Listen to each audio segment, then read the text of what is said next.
आज हम लोग सिंधु घाटी सभ्यता के बारे में पढ़ेंगे। सिंधु घाटी सभ्यता को हम लोग विस्तार से आज हम लोग देखेंगे।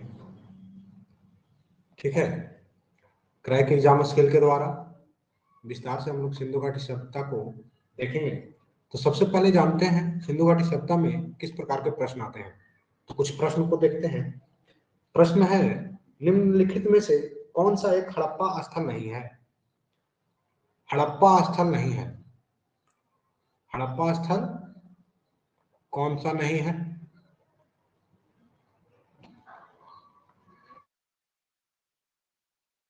कौन सा एक हड़प्पा स्थल नहीं है? ऑप्शन ए है, option A Chanhudaro. Chanhudaro. B option Kot Diji. Kot Diji. C है, सी ऑप्शन क्या है? सोहगौरा। सोहगौरा। सो गौरा। डी है देसलपुर। डी है देसलपुर।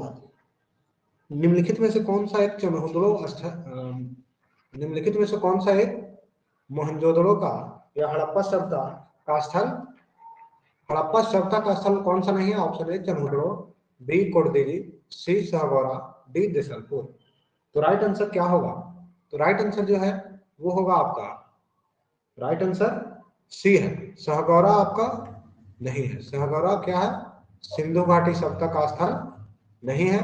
बाकी चन्हुदड़ो, कोटदीजी और देसलपुर ये तीनों, ठीक है, ये और ये तीनों हड़प्पा का साइट्स हैं, हड़प्पा से संबंधित जगह है। तो इससे हमको पता चलता है कि जगह के बारे में जानकारी रखना है कि कौन सा स्थल किस से संबंधित है। दूसरा प्रश्न है,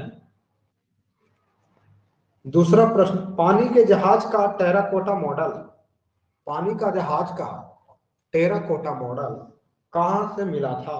option A Lothal, B option A है Lothal, B Harappa, C Mohenjodaro, D Alamgirpur. Alamgirpur. Lothal, Harappa, Mohenjodaro और आलमगीरपुर, इन तीनों में से किस जगह से जहाज का, पानी का जहाज का टेराकोटल मिला? पानी का जहाज, पानी का जहाज का टेराकोटा यानी मिट्टी से बना हुआ पानी का जहाज कहां से मिला है? तो इसके बारे में आंसर बताइए। तो मिट्टी का जहाज मिला है वो है लोथल से, लोथल से मिट्टी का जहाज। तो इस प्रश्न से पता चलता है कि हम लोग जब सिंधु घाटी सभ्यता पढ़ेंगे तो कौन सी चीज कहां से प्राप्त हुई है उसके बारे में भी जानकारी रखना है। तीसरा प्रश्न है, पत्थर का जलाशय, पत्थर का जलाशय खोजा गया, पत्थर का जलाशय कहां से खोजा गया? ऑप्शन ए है सरकोटदा, बी है कालीबंगन, सी है धौलावीरा, डी ऑप्शन है हड़प्पा। डी ऑप्शन है हड़प्पा। तो पत्थर का जलाशय कहां से खोजा गया? सरकोटदा, कालीबंगा, धौलावीरा और हड़प्पा, इनमें से कौन सा आंसर सही होगा? तो सही आंसर है वो है धौलावीरा। पत्थर का जलाशय जहां पानी को जमा किया जाता है, एक तरह से तालाब, पत्थर का बना हुआ तालाब कहां से मिला है? तो धौलावीरा से मिला है। तीसरा प्रश्न मेल मिलाप करने वाला भी आता है। हम लोग इसी तरह से देखेंगे, आगे जब पढ़ेंगे तो प्रश्नों को ध्यान में रखेंगे कि किस प्रकार के प्रश्न आते हैं। तो सबसे पहला चीज हड़प्पा सभ्यता, हड़प्पा सभ्यता के बारे में जानते हैं यह किस प्रकार की सभ्यता थी। तो हड़प्पा सभ्यता जो है दक्षिण एशिया की, दक्षिण एशिया की, दक्षिण एशिया की प्रथम नगरीय सभ्यता थी, प्रथम नगरीय सभ्यता कौन सा सभ्यता था? तो हड़प्पा सभ्यता जो है दक्षिण एशिया की पहली नगरीय सभ्यता। पहला नगरीय सभ्यता कौन सा है दक्षिण एशिया का? हड़प्पा सभ्यता। यह मेसोपोटामिया, यह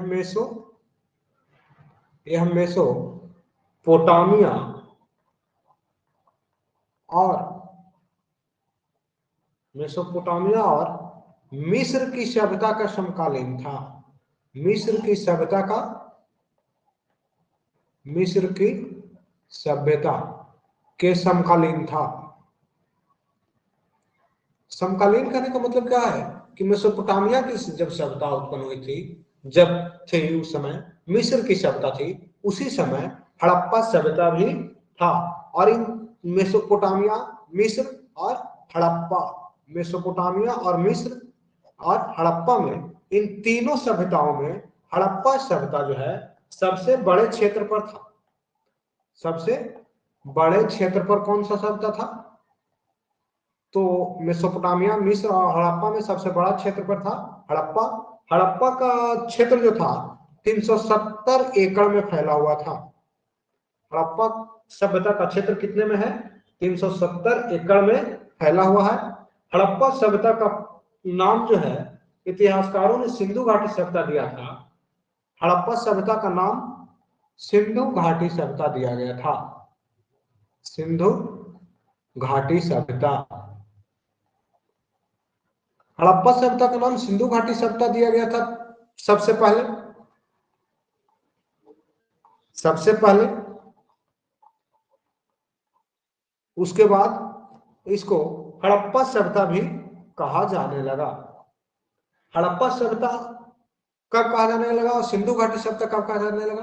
तो सिंधु नदी के किनारे यह सभ्यता स्थित होने के कारण सबसे पहले जो खुदाई हुई थी सिंधु नदी के किनारे हुई थी, जिस कारण से इसे सिंधु घाटी सभ्यता कहा जाने लगा।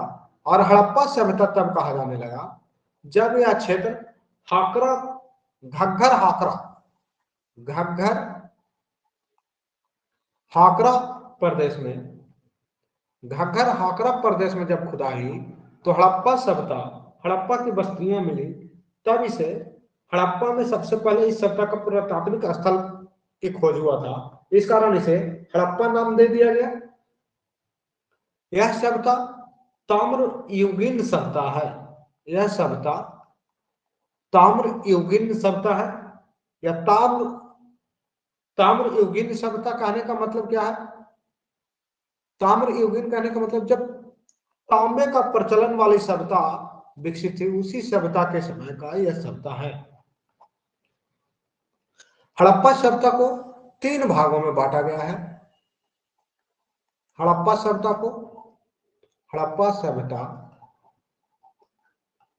को 3 भागों में बांटा जाता है। पहला जो है आरंभिक हड़प्पा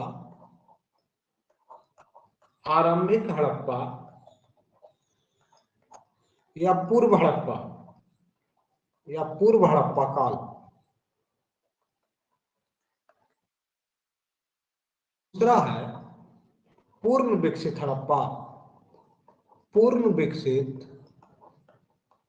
हड़प्पा। तीसरा है उत्तर हड़प्पा काल। आरंभिक हड़प्पा काल, दूसरा पूर्ण विकसित हड़प्पा और तीसरा उत्तर हड़प्पा काल। आरंभिक हड़प्पा काल कब से कब तक का समय होगा? तो 3200 से लेकर के 2600 ईसा पूर्व, 3200 से लेकर के 2600 से ईसा पूर्व के काल को आरंभिक हड़प्पा काल कहा जाता है। और पूर्ण विकसित हड़प्पा काल 2600 से लेकर के 1900 के काल को, 2600 से लेकर के 1900 ईसा पूर्व के काल को पूर्ण विकसित हड़प्पा काल कहा गया। और 1900 से लेकर के 1300 ईसा पूर्व के काल को उत्तर हड़प्पा काल। अब देखिए आरंभिक हड़प्पा काल मतलब यह सभ्यता जो है विकसित होना शुरू हुआ था, यह सभ्यता बसना शुरू हुआ था। हड़प्पा सभ्यता जो है वह बसना सभ्यता हुआ था, बसना शुरू हुआ था। ये क्या है, स्टार्टिंग पीरियड है जब यह नगरीय सभ्यता शुरू हुई थी। और पूर्ण विकसित सभ्यता जब शहरी चरण था। प्रादेशिक युग कहा जाता है, आरंभिक हड़प्पा काल को प्रादेशिकरण युग भी कहा जाता है। इसे प्रादेशिकरण युग कहा जाता है, इसे प्रादेशिकरण युग कहा जाता है। जबकि हड़प्पा सभ्यता का रचनात्मक आज शहरी चरण था, इसे क्या कहा जाता है, प्रादेशिकरण युग, आरंभिक हड़प्पा सभ्यता को। दूसरा, यह जो सब आरंभिक हड़प्पा सभ्यता था, इस समय रचनात्मक और आज शहरी चरण था। आज शहरी चरण यानी शहरी सभ्यता पूर्ण रूप से विकसित नहीं हुआ था, शहर के रूप में आरंभिक काल में ये बनना शुरू हुआ था। और पूर्ण विकसित सभ्यता, इसे एकीकरण युग कहा जाता है। विकसित हड़प्पा काल इसे कहा जाता है, विकसित हड़प्पा, पूर्ण विकसित हड़प्पा है। इस समय के काल को एकीकरण युग कहा जाता है। इस काल को 2600 से लेकर के 1900 ईसा पूर्व के काल को एकीकरण युग कहा जाता है। और यह हड़प्पा सभ्यता का शहरी चरण था। क्या था, एकीकरण युग और शहरी चरण था पूर्ण विकसित हड़प्पा। यानी कि आरंभिक हड़प्पा में आध शहरी चरण हुआ, आधा विकसित हुआ, और पूर्ण विकसित काल में शहरी चरण का विकसित समय था, जो पूर्ण रूप से विकसित सभ्यता थी। तीसरा, उत्तर हड़प्पा काल, जब हड़प्पा काल का अंतिम चरण, जब इसका विनाश शुरू हो गया हो, क्या हो, विनाश शुरू हो गया हो हड़प्पा काल का। आरंभिक हड़प्पा काल हाकरा चरण से संबंधित है, और इस समय की बस्तियां अपने सुदृढ़ीकरण के कारण चिन्हित की जाती है। आरंभिक हड़प्पा काल में की बस्तियां जो थी, आरंभिक हड़प्पा काल की बस्तियां किस लिए जानी जाती है, तो पहला चीज किलेबंदी के लिए। प्रश्न पूछा जाए आरंभिक हड़प्पा काल का क्या खासियत था, ऑप्शन दे दे। प्रादेशिकरण युग कहा जाता है, यह आद्य शहरी चरण था, इस समय की बस्तियों के किलेबंदी शुरू हो गया था, इनमें से कोई नहीं, तो ये, या फिर इनमें से सभी, तो ये ऑप्शन क्या हो जाएंगे, इनमें से सभी। दूसरा खासियत क्या था, इस काल में काफी उच्च स्तर की विशेषज्ञता देखने को मिलती है, और विशेष प्रकार की शिल्प जैसे पत्थरों के काम में मनके बनाने और धातु शिल्प में पत्थरों का काम शुरू हुआ था। पत्थरों का मनका बनना, धातु शिल्प आरंभिक हड़प्पा काल में शुरू हो गया था। तीसरा था पहियों वाले परिवहन के साधन और व्यापार प्रसार का अस्तित्व था। आरंभिक हड़प्पा काल में क्या हुआ था, पहियों वाला व्यापार का साधन, पहियों वाला व्यापार का साधन और व्यापार का प्रसार शुरू हो गया था। व्यापार का प्रसार शुरू हो गया था। आरंभिक हड़प्पा काल में हरे पत्थर जेट को जोड़कर ज्यादातर कच्चा माल जो कि आरंभिक हड़प्पा बस्तियों में नहीं पाया गया, विकसित हड़प्पा काल में इस्तेमाल होने वाले कच्चे माल से मिलता है। कहा जाता है हरे प्रकार का जेट, हरे पत्थर जेट को जोड़ करके, हरे एक हरा प्रकार का पत्थर था, हरे पत्थर था, जिसको जोड़ करके हड़प्पा बस्ता पूर्ण विकसित काल में सामग्रियां बनाई जाती थी, जिसे आरंभिक हड़प्पा काल में नहीं प्राप्त किया गया है। कुछ आरंभिक हड़प्पा पुरातात्विक स्थल, जैसे अब आरंभिक हड़प्पा पुरातात्विक स्थल के बारे में पूछ दिया जाए, आरंभिक हड़प्पा पुरातात्विक स्थल। तो आरंभिक हड़प्पा का पुरातात्विक स्थल कौन से है? प्रश्न पूछते आपसे कि कौन सा है। अब आरंभिक हड़प्पा के बारे में आपको जानकारी ही नहीं है, तो इसके लिए जानकारी रखिए। आरंभिक हड़प्पा का पुरातात्विक स्थल कौन कौन सा है? पहला, गुजरात में पादरी, गुजरात में पादरी। दूसरा है राजस्थान में कालीबंगा, कालीबंगन। तीसरा धौलावीरा। चौथा हड़प्पा। पांचवा बालाकोट। छठा आमरी। सातवां भिर्राना कोटदीजी। आठवां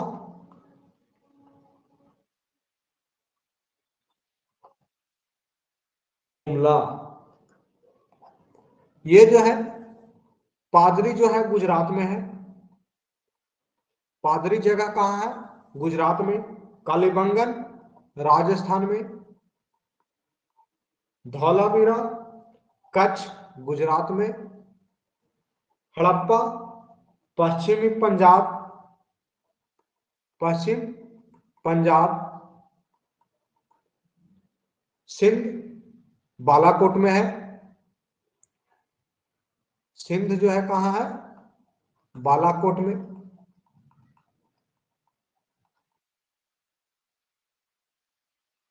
सिंध में है कौन सा? सॉरी, सिंध में बालाकोट है।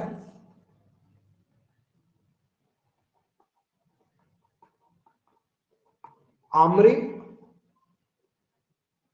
आमरी में भी सिंध ही है। भिरना हरियाणा। कोटदीजी सिंध में है। पंजाब पाकिस्तान के सिंध प्रांत में कोटदीजी है, आमरी है। भिरना हरियाणा में है। इनमें से राजस्थान में जो कालीबंगन है, कच्छ गुजरात, धौलावीरा, पश्चिमी पंजाब हड़प्पा और कोटदीजी पाकिस्तान के सिंध प्रांत के लड़काना जिले में कोटदीजी है। इन्हें याद रखिएगा। ये आरंभिक हड़प्पा काल का स्थल है। उसके बाद हम लोग देखते हैं पूर्ण विकसित हड़प्पा। पूर्ण विकसित हड़प्पा, पूर्ण विकसित हड़प्पा को एकीकरण युग भी कहा जाता है। यह शहरी चरण था।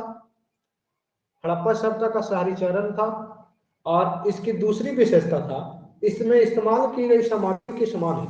अब देखें, हड़प्पा सभ्यता जो है, हड़प्पा सभ्यता कहने का मतलब ये नहीं होता है कि पूरी सभ्यता में एक ही प्रकार की वस्तु, जैसे प्रारंभिक हड़प्पा, पूर्ण विकसित हड़प्पा, उत्तरी हड़प्पा, उत्तर हड़प्पा काल, इन सभी तीनों प्रकार के हड़प्पा काल में एक ही प्रकार के वस्तुओं का उपयोग नहीं किया गया था।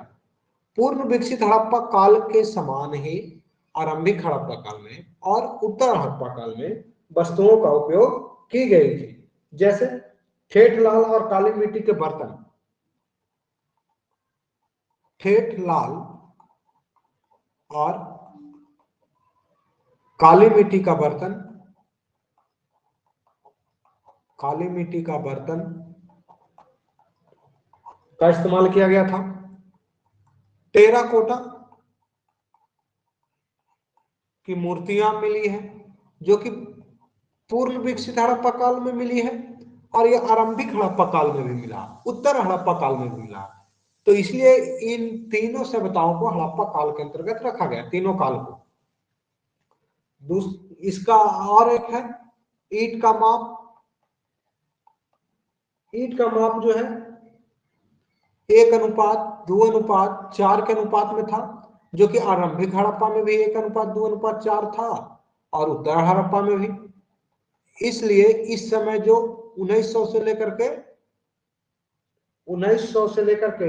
1300 ईस्वी के काल को भी हड़प्पा सभ्यता के अंतर्गत रखा गया और 3200 से 2600 ईसा पूर्व को भी। ठीक है, अब आगे चलते हैं, हड़प्पा सभ्यता की विशेषताओं को हम लोग देखते हैं। हड़प्पा सभ्यता की विशेषताओं को हम लोग नेक्स्ट क्लास में देखेंगे।